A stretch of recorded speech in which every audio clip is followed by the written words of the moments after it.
When everything shut down, our business stepped up. Brands leaned in and made PPE. Billboards spread a message of love. As we settle into our new reality, it's not an option to put another Band-Aid on our problems. The time is now to recreate our industry, calling all great minds to rebuild.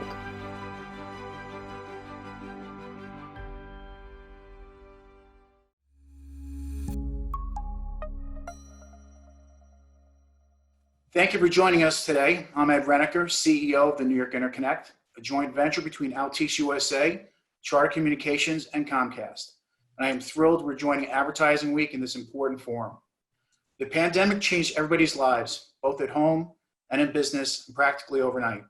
So I think it's an important time for all of us in the advertising and media industries, especially here in New York, to have discussions like these.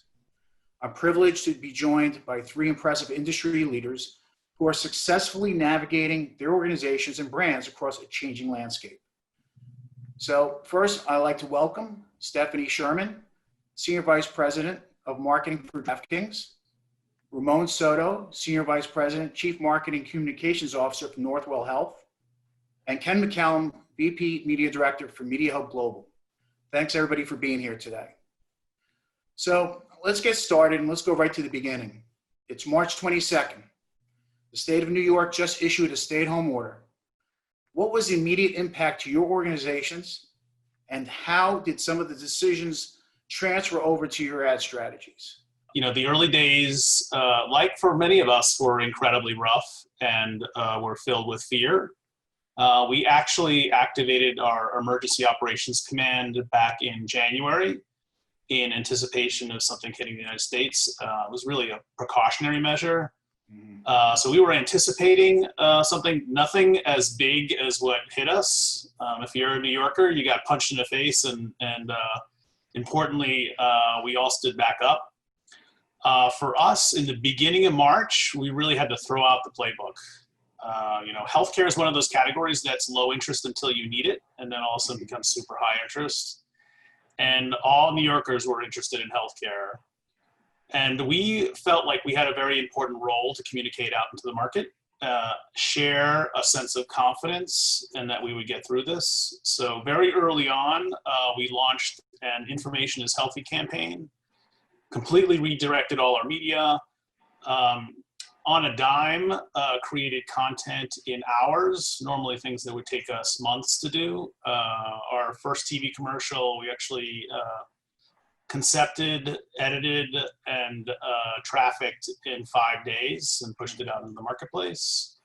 And then the rest of our strategy really followed the epidemiology of the disease. In the middle of the pandemic, you saw this social phenomenon where all New Yorkers were coming out and really thanking healthcare heroes, those who are really running towards the flames. We wanted to take part and build resilience in our workforce, so we launched the Thank You Heroes campaign. Really importantly, now we're in the recovery phase. New York is fairly stable, but the insidious part of this disease is that people stay home and are afraid to engage with health institutions. Right. You've seen skyrocketing deaths from strokes and heart attacks just because people just don't want to come in.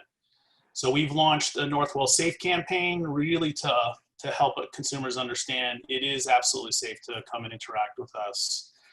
And we're in COVID in a chronic state. The next big phase is going to be vaccines, and how do we communicate that into the marketplace, that it's absolutely safe, that it's important that you take care of yourself, because by doing that, you take care of all of us.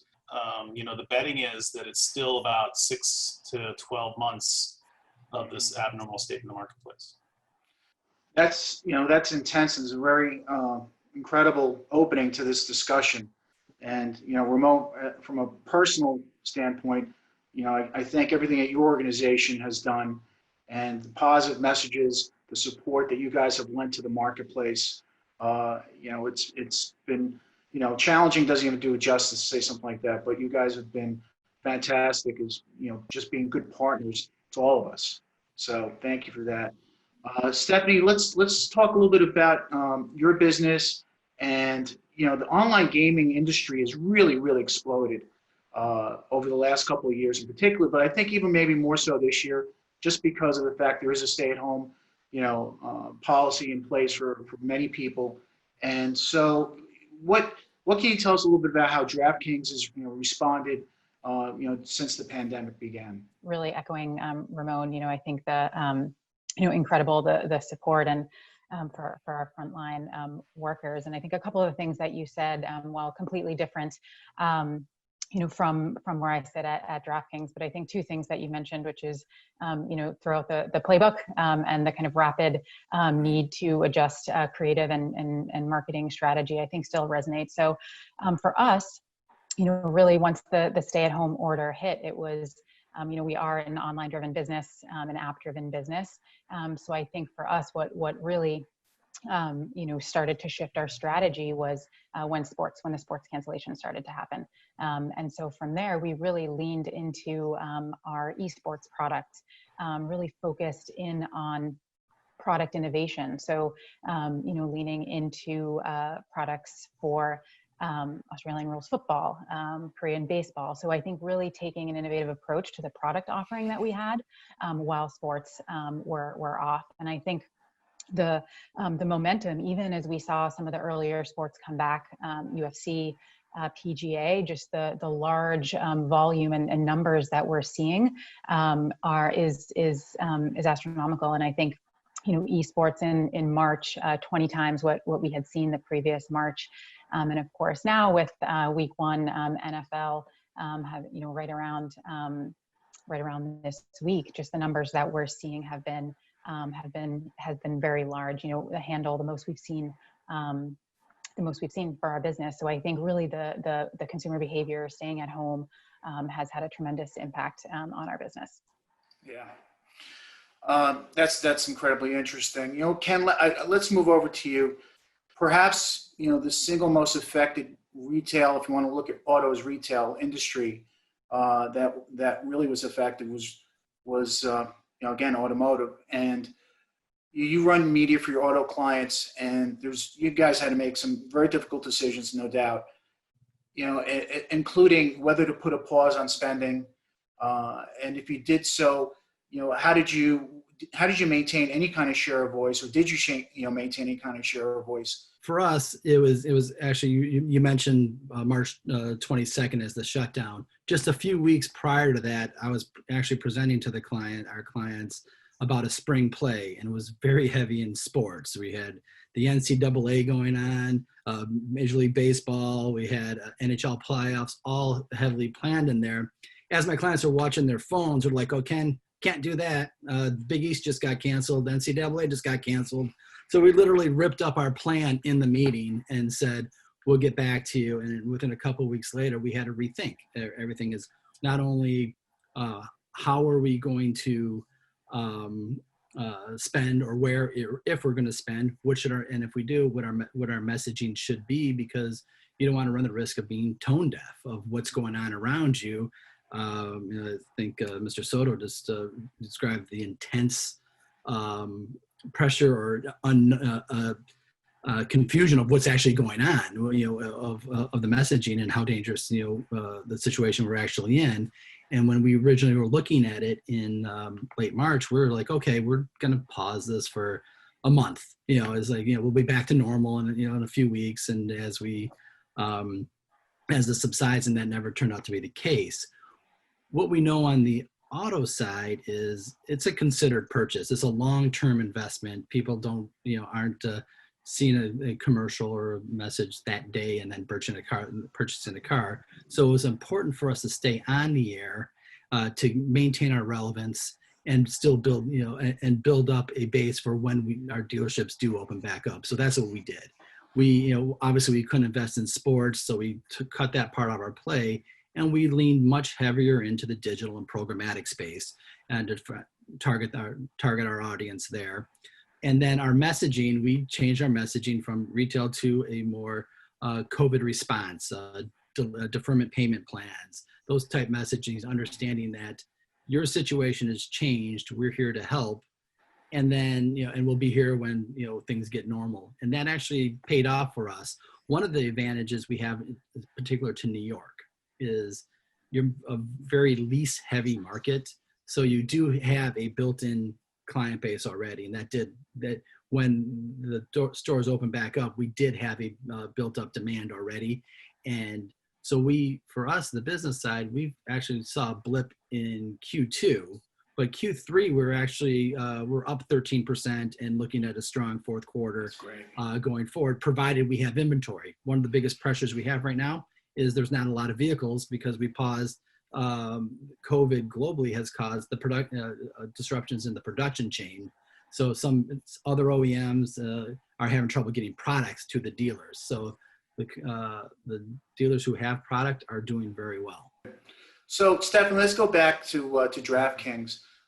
You guys have done fairly well over the last 6 months in spite of everything, and you've done some amazing new deals and partnerships with Michael Jordan and recently with the New York Giants. But I have to imagine that there were some setbacks, including the fact that you mentioned this a little earlier about the halt on live sports. So, but are there any things you can share as far as you had to work through this or that? Yeah, absolutely. I think, the biggest setback, was really around, similar to what Ken said. It was a heavy sporting calendar coming up. We have a very heavy tentpole event driven strategy. And so I think really kind of scenario planning upon scenario planning, and the unexpected kept, popping up in terms of, all right, let's pivot to plan B, to plan C, and on and on. And so I think those, and really trying to identify kind of a stable point in terms of what the calendar would look like, I think was probably the largest setback. But I think in terms of, we always turn to data to understand, okay, how can we pivot our marketing strategy, our message, our creative. And I think we put some data, we put some research out, and, really looking at consumer trends, and 1 in 4 started to pick up a different sport once some of the sports started to come back. And I think really leaning into that and those learnings to, really push forward. But I think certainly, setbacks significantly at the top of it in terms of how do we want to approach this? What is the right avenue in kind of contextually given the moment in time?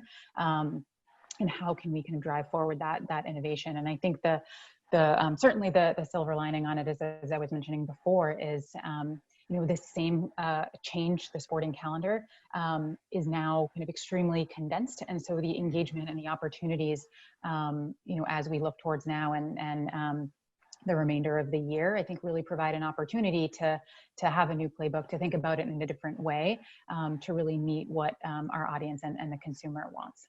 So, Ramon, let's chat a little bit about Northwell. What avenues were the most successful in trying to get important health information out to the community? Yeah, so it's a great question, and you're seeing this playbook play out over and over again in different marketplaces. So we actually took a little bit of a counter strategy. Most New York health systems shut down expense really hard when COVID hit, really trying to preserve. Remember, elective surgeries were shut down, so your revenue source is gone, and your expense base is skyrocketing because you have to build new beds, and you got to treat patients, and the revenue associated with that treatment is unknown. We had a CEO who really believed that the market needed to know, so we did 2 things that were super important. One, we actually increased our paid media, probably doubling our budget for the time. We itemized it as a COVID expense because it was an education campaign. And we very aggressively put together a whole host of content that we made available digitally. We built a COVID digital destination on our digital platform. We did very heavy keyword searches, paid media online, digital campaign complemented with broadcast channels because people needed to know. The other thing we did was really flood the zone with earned media and made our doctors completely available.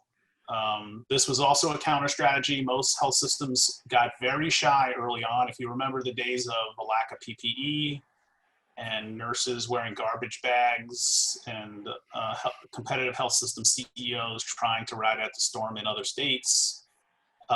Most health systems got very shy talking to the media, and we did a counter strategy. We built a speakers bureau overnight, really pitched that to media, made them very available, and they became brand ambassadors for us, really talking on a local basis as well as a national basis. Our awareness levels, we skyrocketed to the second most talked about health system in the United States in a very short period of time, because of those efforts and because of that national exposure. Lastly, it didn't hurt to have a CEO who was friends of the family with the Cuomos. So every time Governor Cuomo was doing a press announcement, how we were handling the health aspect of this was critically important. And our CEO, Michael Dowling, was front and center on stage sitting next to the guy. So it was tremendous exposure for the brand. And let me close with, just to give the audience a sense of the scale here. In the early days, New York was the epicenter of COVID in the United States. Obviously that has shifted, and Northwell was the epicenter of COVID in New York. So we treated 70,000 patients. We had 70,000 inpatients, people in our beds.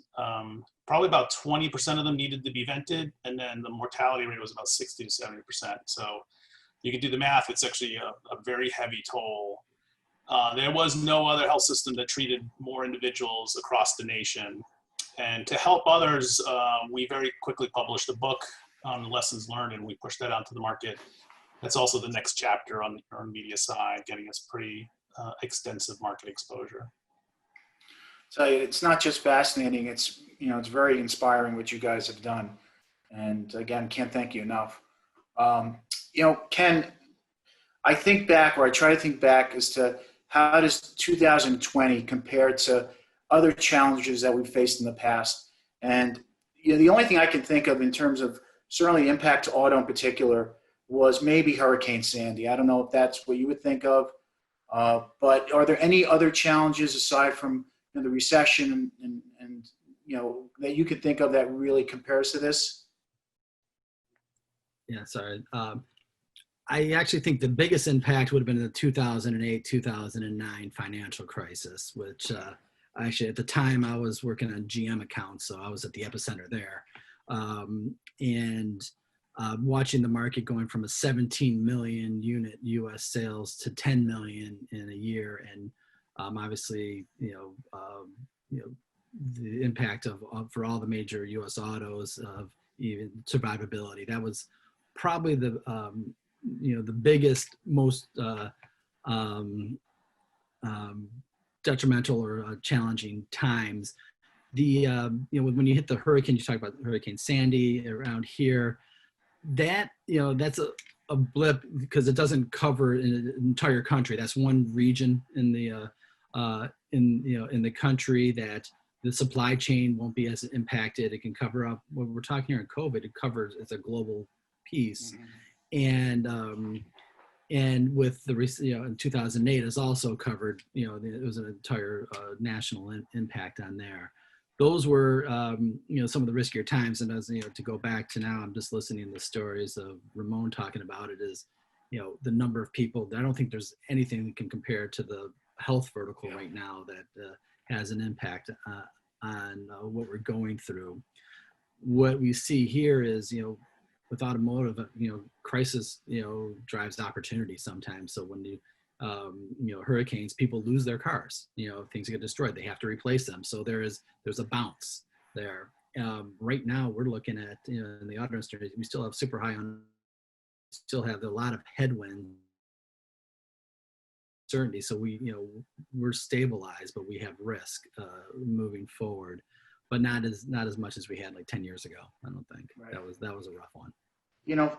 Stephanie, for brands like DraftKings, the messaging and tonality need to be retooled, I would assume, during the early days of the pandemic. So how quickly were you guys able to turn them around, and what was essentially the messaging changes that you guys wanted to incorporate into your marketing strategies?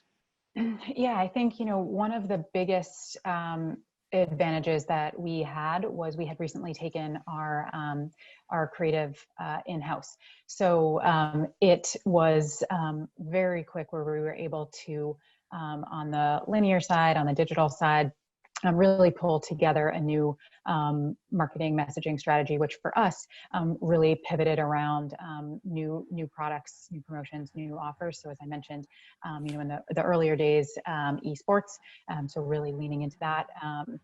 And subsequently really trying to find, not just within the messaging or the offer, what are new kind of vehicles, what are new behaviors from a consumer standpoint that we want to start to really build a strategy around. And so as you think about, what the kind of sports consumption behavior looks like and how that has evolved, starting to lean into whether it's, the way people order pizzas to watch games, and really starting to think about, some of those behaviors and how that intersects with sports, and what that means for our marketing strategy. We had just launched the brand refresh in the beginning of the year, and our new brand campaign was called Together We Well, and it's more about taking the journey of healthcare with individuals, focusing less on the consumption side, but more on the partnership side. That actually served us really well during COVID. We got to dial up or down where you were in the funnel. So on the brand side, we were trying to be there as a confident partner with an individual saying, hey, we got this, we're going to take care of you. At the same time, on the transactional side, lower end of the funnel, how do you actually get to services, particularly when all that was changing so quickly? So we really had a dual pronged approach where we dialed in the messaging appropriately. I will tell you, one of our biggest challenges, every brand's a healthcare brand now. So, we saw shoe companies with nurses and masks saying, we're going to get through this together. Telephone companies doing the same. So we burned through that brand platform pretty quickly, and we're devising new creative, a new platform for next year. Together seems to be an overused word right now, and we really have to finish extracting the value from it, but pivot in a different way that is a bit more differentiating in the market. Early on, we leaned into the COVID response, as I said earlier, talking about delayed financing, things like that. But right now, and I think Ramon hit it, is there's a customer fatigue of these, terms like these trying times, and every commercial started with that, and every message started with that. So we have a need on the auto side is to get back to the normal messaging and creative, and we think the customer's looking for that.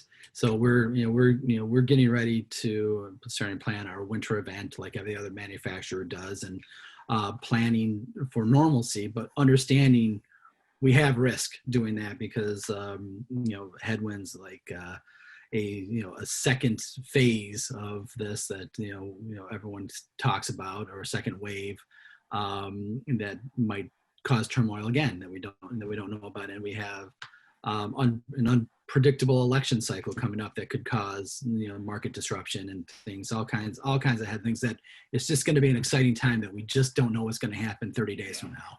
So I just want to thank everybody today for joining in on the discussion. The pandemic was clearly a game changer, but the New York market reacted quickly and we pivoted.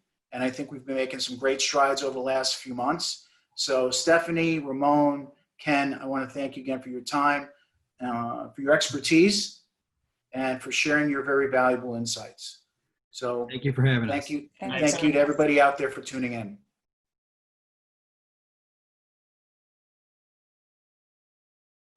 Need to reach the right audience with the full power of TV? You got it. NYI connects brands to over 20 million people in the largest TV market. And it's all powered by our rich data, precise targeting, and conversion analytics.